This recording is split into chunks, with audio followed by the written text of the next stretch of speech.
देश के राजनीतिक मामलों के बड़े पत्रकार हैं और जानकार भी हैं। ब्रजेश जी, आपका स्वागत है। इस बार सदन बहुत बदली हुई है।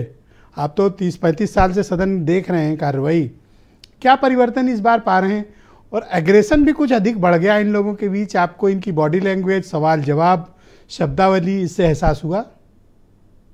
ब्रजेश जी, एग्रेशन ठीक लगता है सदन में यदि आप वाणी से उसको प्रस्तुत करें तो। हुआ क्या है कि पिछले तमाम वर्षों से मैं देखता रहा हूं, धीरे धीरे धीरे धीरे सदन जो है अपनी गरिमा खोता चला गया। जिसकी जिम्मेदारी थी उसकी गरिमा बनाने की, वो लोग नए नए प्रयोग करने लगे, नए नए नित्य नए शोध होने लगे कि कैसे कौन सी वेशभूषा में जाया जाए, कौन सा चक्कर चला दिया जाए जिससे कल मैं बैनर बन जाऊं, समाचार बन जाऊं, लीड बन जाऊं। मैंने बहुत नजदीक से इस सदन को चलते और उस गरिमा को मैंने देखा है। जब लोग बहस करते थे, एक बार रविन्द्रनाथ तिवारी थे, फैजाबाद के विधायक थे, समाजवादी पार्टी, कट्टर समाजवादी पार्टी। वो रोज पढ़ के आते थे, बड़ी तैयारी करते थे। यहाँ पर क्या करते थे, जो शोधार्थी थे, जो शोध करते थे कि कैसे सदन को डिस्टर्ब किया जाए, वो रोज वो कर देते थे। एक दिन आंसू भराए, कहने लगे बताइए क्या होगा मेरी तैयारी का, मैं क्यों तैयारी करूं, रात भर मैं प्रयास करूं, तैयारी करूं, प्रश्न लगाऊं, उसके बाद जब समय आता है तब ये होता है। तरह तरह के ड्रामेबाजी शुरू होती है। तो सदन जो है, सदन को वास्तव में सदन वाणी के लिए है। और आप अपनी जितनी समस्या को उठा सकते हैं, इतना मारक है इसकी, इसमें बोलने के जो अवसर मिल जाए, इतना मारक है कि मैंने देखा है कि ध्यानाकर्षण प्रस्ताव को लगाने के बाद आप सदन में आए और यहां से सचिवालय ने उसको भेजा संबंधित अधिकारी पर, तब तक वहां काम शुरू हो गया और बाकायदे वहां से रिपोर्ट आ गई कि साहब एक काम कर दिया गया है।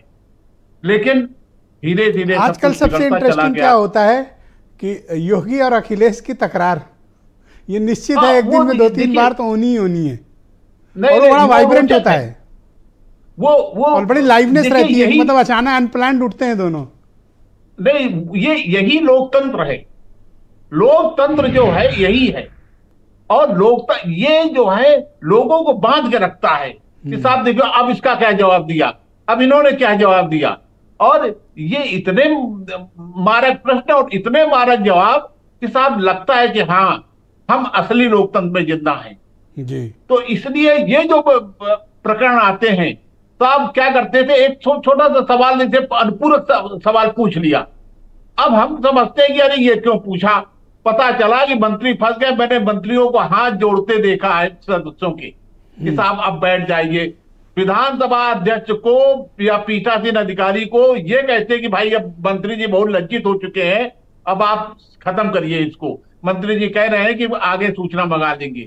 पर आजकल तो गुस्सा हो जा रहे हैं, लड़ने लगते हैं। आजकल थोड़ा डिफरेंट बिहेवियर है। वो मैं बताऊं ब्रजेश जी, पहली बात तो एक तो बात आप अभी कहे जो मोबाइल ले जाने वाली बात है, मोबाइल ये तो इतना अच्छा काम हुआ है।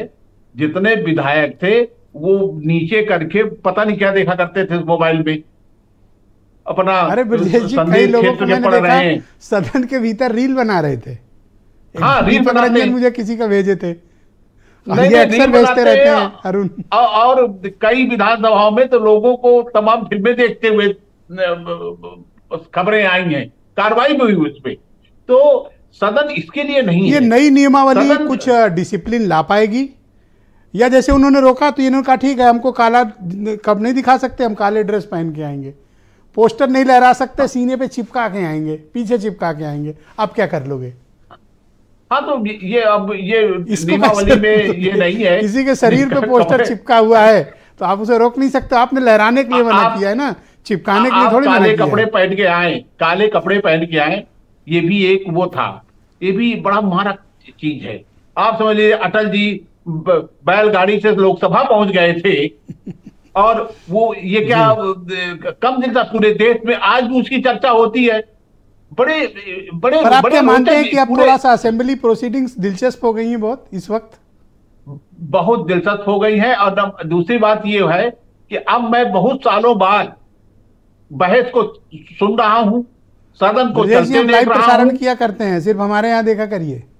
नहीं नहीं, वो आपका मैं देखता हूं, आपका तो सारा थैंक वो यू देखता ब्रजेश जी, हूं। हमारे